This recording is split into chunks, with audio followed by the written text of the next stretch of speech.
por i heq vota PD-s.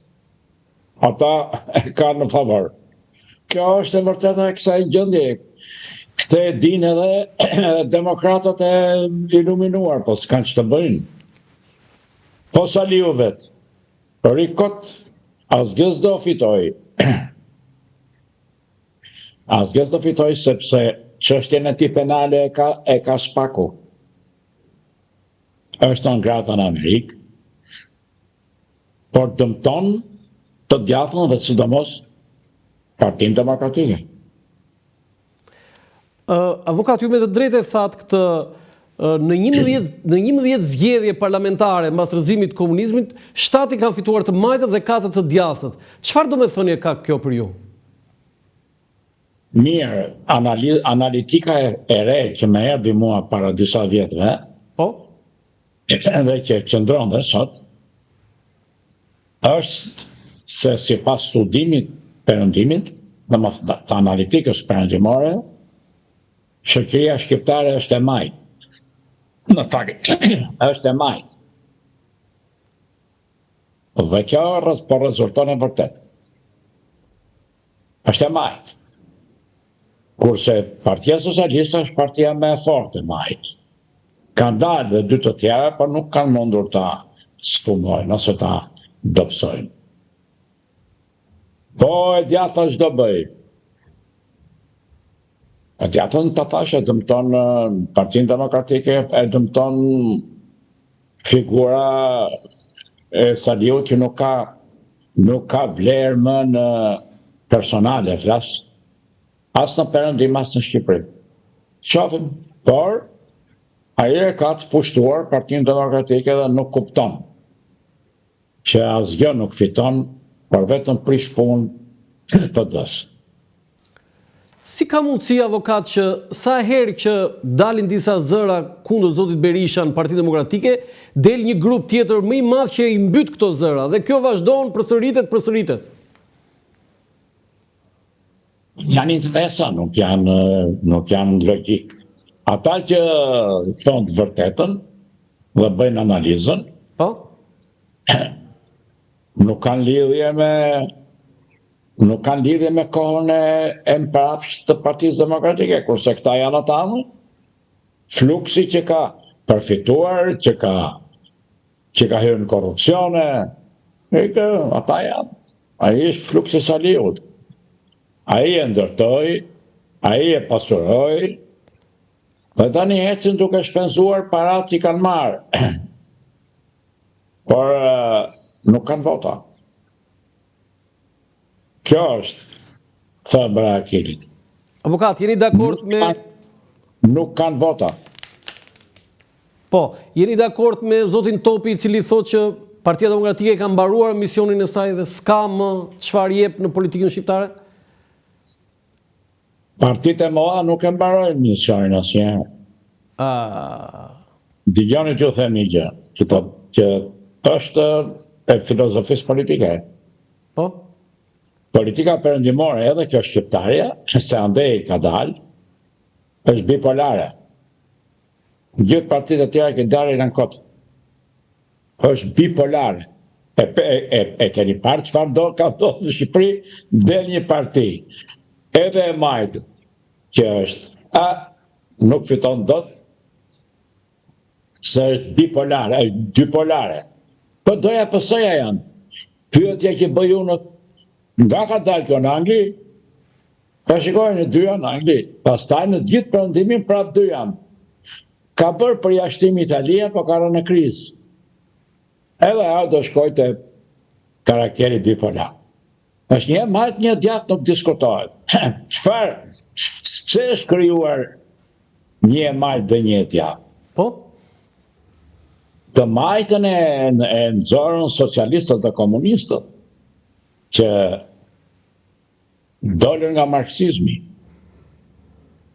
dhe kaluan nga marksizmi në ekstremizmin leninist dhe nga marksizmi në konceptin socialist. Kanë dalë nga Marx e të gjithë. Pra, çështja është që lindi një fenomen universal në në perëndim, në botën, në Europën perëndimore, në gjithë Europën, në funksion të fitimit paras dhe kapitalit, që ishte marksizmi.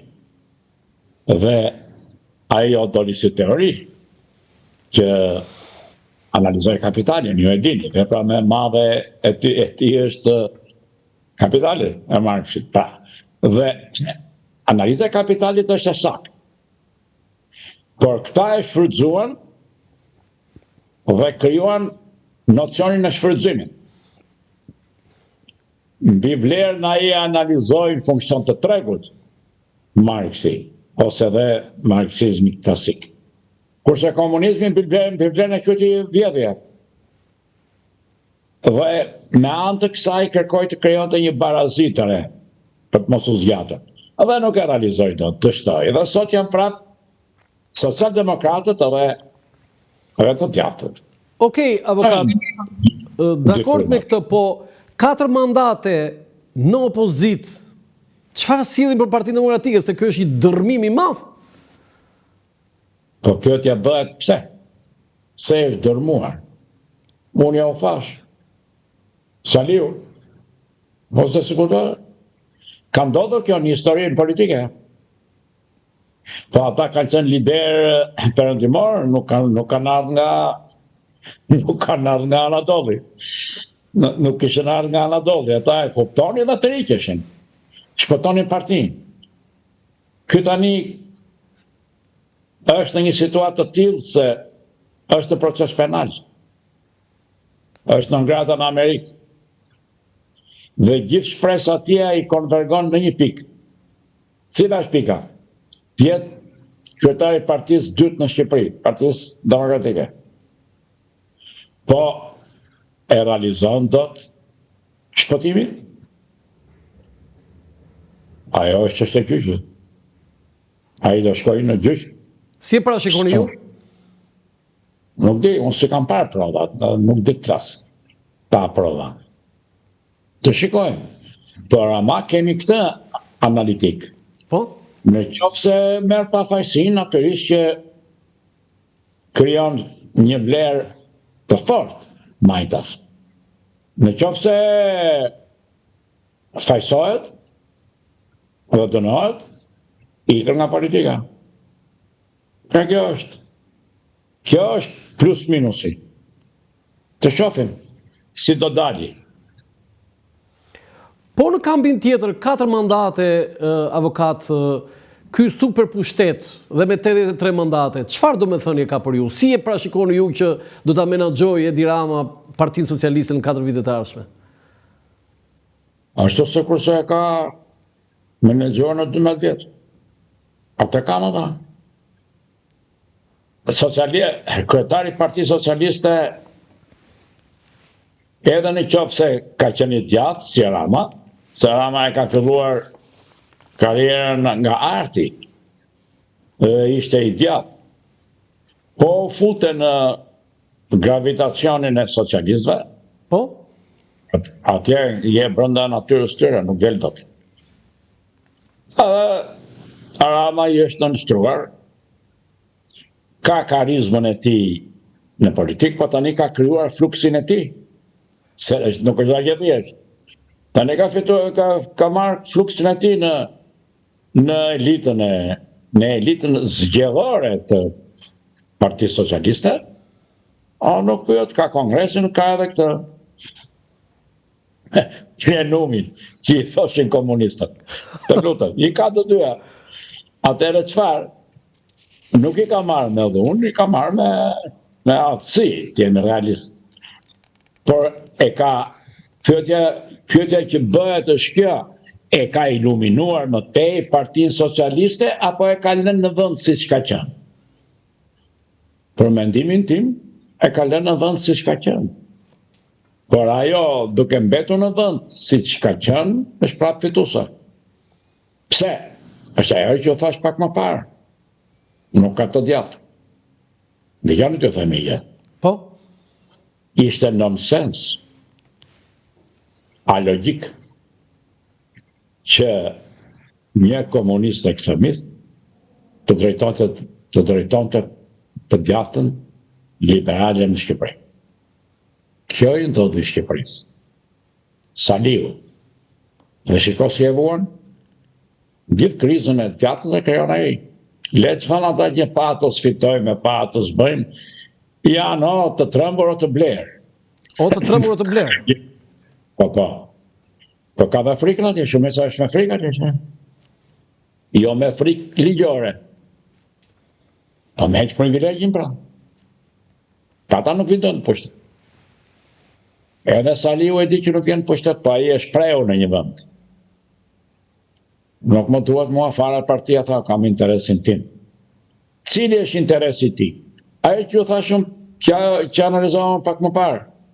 Ka ato 2 pikat ardente, 2 pikat e nxehta, që kërkon të eliminoj duke qenë kryetari i opozitës. Po kur Mirë, po, pikat e nxehta të ti janë në SPAK.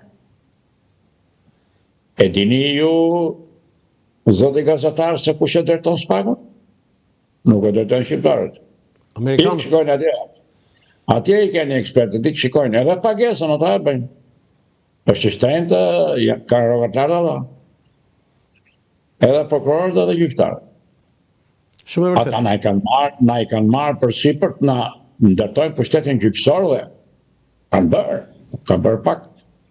Ti e ke parë, janë gjithë ata në akuzë me kryeministra, me ministra, me kryetar bashkish, me deputet. Pra, ka filluar pastrimi i korrupsionit. Po më lejon t'ju them një gjë që korrupsioni mund të shkatronte Shqipërinë. Këtë pa perëndimi. Edhe politika amerikane që ndërhyri me forcë.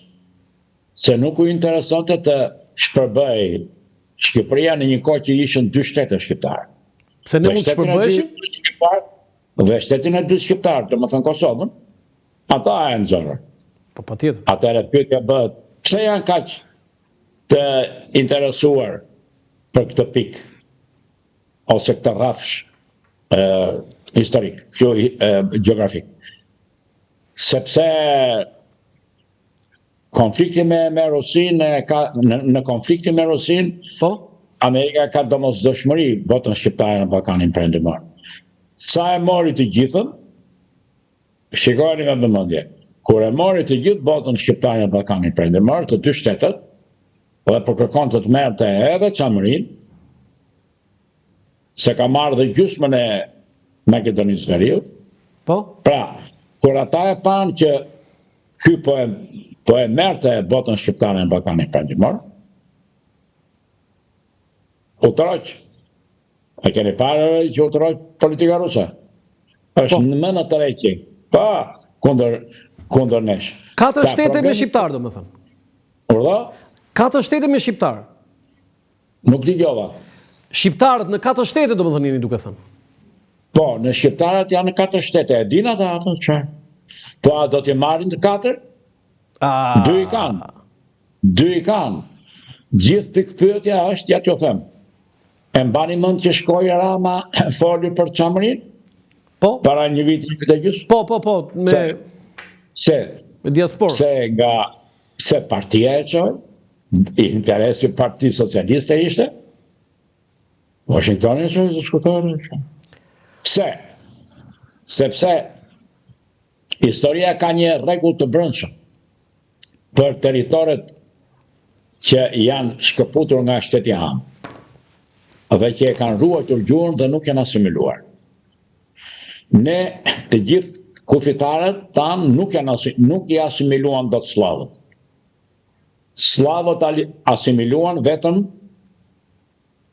domethënë serbët asimiluan vetëm katolikët shqiptarë që kanë brenda në Serbi. Që kishin brenda territorit. 35% të serbëve janë ish katolik shqiptar, të dini.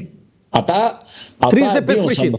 Më thanë, një minutë, më thanë priftrin e mdhej që i kisha miq. Por e si u kaluan ata, i thashte, feja tjetër, se kanë kaluan nga kristianizmi, nga katolicizmi në ortodoksi. Ortodoks. E disi thoshin, hama se me kryq ina. Po se mos ishin të shkolluar. Ti që shqiptarët ka kanë qenë populli më i goditur në funksion të shkollës.